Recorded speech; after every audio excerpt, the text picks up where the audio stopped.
සුබ උදෑසනක් යාළුවෝ හැමෝටම. ඉතින් මම අද ගේන්නේ ගම්මිරිස් වගාව ගැන. මේ තියෙන්නේ ගම්මිරිස් වැලක් ගහක හැදිලා තියෙන විදිහ. හේනේ තමයි ගම්මිරිස් ගොඩක් තියෙන්නේ. මට පෙන්වන්න යන්න විදිහක් නැහැ. මේ ගෙදර තියෙන සියඹලා ගහක හැදිලා. ඉතින් බලන්නකෝ මේකේ හැදිලා තියෙන විදිහ. මේ කොළ ඇතුලේ ගොඩක් තියෙනවා. ඒක පේන්නේ නැහැ හරියට. අනික මේකේ සරුවට හැදිලත් නැහැ. ඉතින් ඔහොම තමයි ගස්වල ගම්මිරිස් හැදෙන්නේ. ඊට පස්සේ මේ හේනෙන් කඩලා ගෙනපු ගම්මිරිස් මේවා උරයකට දාලා පාගලා තමයි අපි ඇට වෙන් කරගන්නේ. එහෙම වීඩියෝ එකක් නම් ගන්න බැරි වුණා. පාගලා ඇට වෙන් කරගන්න එකත් ඉතින් ලේසි වෙන්නේ නැහැ. ගොඩක් පාගන්න ඕනි.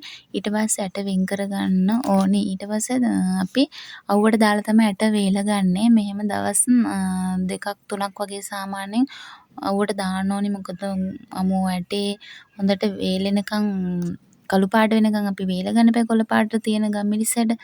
ඉතින් දවස් 3ක් විතර යනවා. ගොඩක්ම ඝනකමට දැම්මොත් නම් 3ක් විතර යනවා. සාමාන්‍ය තුනියට වගේ දාන්න. එතකොට දවස් 2කින් වේල ගන්න පුළුවන්. මේ දවස්වල අවුවත් සැරට තියෙන නිසා. ඉතින් ඔහොම තමයි අපි මිදුලේ වේලෙන්න දාන්නේ. මේවයේ මේ අපේ මිදුලේ තියෙනවනේ සියඹලා ගහක්. ඒ නිසා ගොඩක්ම සියඹලා කොළ වැටලා තියෙන්නේ. ඒවා පොළලා අයින් කරන්න ඕනේ. කරදරයි ඉතින් මොකද කරන්නේ වෙන කරන්න දෙයක් නැති නිසා. එහෙම තමයි අපි වේලගන්නේ.